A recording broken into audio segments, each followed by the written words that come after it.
इन दिनों बागेश्वर धाम और आचार्य धीरेन्द्र शास्त्री खूब चर्चा में हैं। चर्चा में क्यों है ये आप सभी जानते हैं। कुछ कहते हैं कि बाबा के पास अद्भुत शक्तियां हैं, कुछ कहते हैं कि बाबा पाखंड करते हैं, कुछ लोग कहते हैं कि बाबा चमत्कार करते हैं।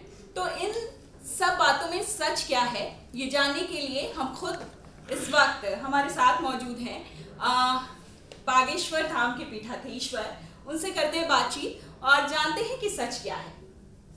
जी, बागेश्वर धाम की जय, सन्यासी बाबा की जय। हमारा भारत ऋषि मुनियों का देश है और यहाँ अनेक ऐसी विभूतियाँ, दिव्य आत्माएं हुई जिनकी परंपरा से हमारे सनातन धर्म को पोषण और सनातन धर्म के प्रति लोगों की निष्ठा और आस्था तीक्ष्ण हुई।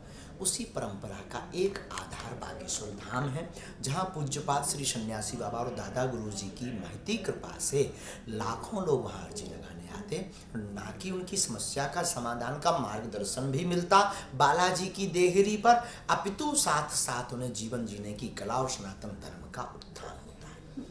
लेकिन आप पर आरोप लगते हैं आचार्य जी कि आप कुछ ऐसी बातें बोलते हैं दरबार में जो आमतौर पर सन्यासी के मुंह से अच्छी नहीं लगती। हम कोई सन्यासी नहीं। और दूसरी बात, इस भारत में जब जब नाम बढ़ता है, सनातन की बात बढ़ती है, तो विचित्र लोग घेरने का प्रयास, आरोप प्रत्यारोप करते रहते हैं। ये कोई नई बात नहीं है और इससे हमें ज़्यादा डिगना या डरना नहीं है। ये सब चलता रहता है। फैक्ट चेक की बारी आई और जब लोग जो हैं वो आए कि अंधविश्वास फैलाते हैं आप, इसका पूरा परीक्षण होना चाहिए, तब आप डर गए और भाग गए, ऐसा लोग कहते हैं।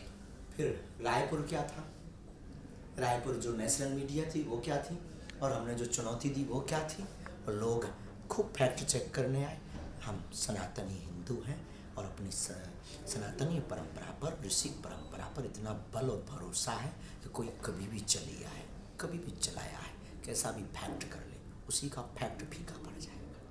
राजनीति में जाने की आपकी कोई इच्छा है? बहुत सारे राजनीतिज्ञ जो हैं आपके दरबार में आते हैं, तस्वीरें सामने आती हैं, क्या आचार्य जी राजनीति में जाएंगे? बिल्कुल भी नहीं। राजनीति से हमारा कोई मतलब नहीं है। राजनीति का अलग विषय है, धर्म का अलग विषय।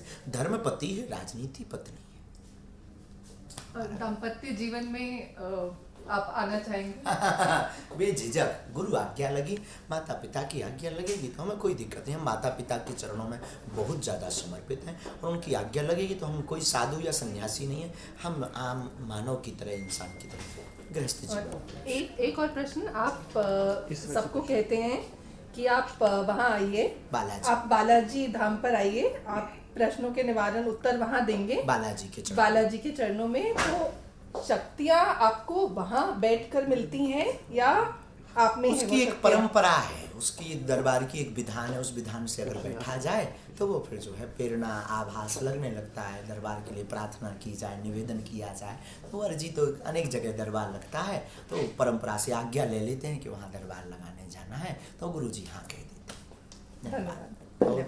हमसे बात करने के लिए आपका बहुत बहुत धन्यवाद। इंडिया टीवी का